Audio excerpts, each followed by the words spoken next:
కొంతమంది మేరీ మాతను దేవతగా కొలుస్తున్నారు. కొందరు మరియను దేవుడు అని అంటున్నారు అని మీరు అంటున్నారు. ఎవరంటున్నారు? రోమన్ క్యాథలిక్లు మరియను దేవుడు అని అనరు.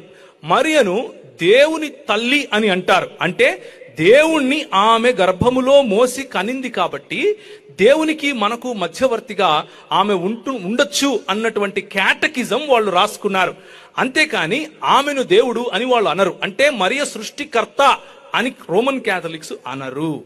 ఇది తెలియక ఖురానులో కొంతమంది ఏమంటున్నారు అనంటే, మీరు మరియను కూడా యేసుకు ప్రతిగా, యేసుకు సహచరిగా, దేవతగా మీరు కొలుస్తున్నారు అని మనకు నీతులు చెప్పొచ్చారు. ఎవరు కొలవరు. రోమన్ క్యాథలిక్లు కూడా మరియను దేవుడు అని అనరు.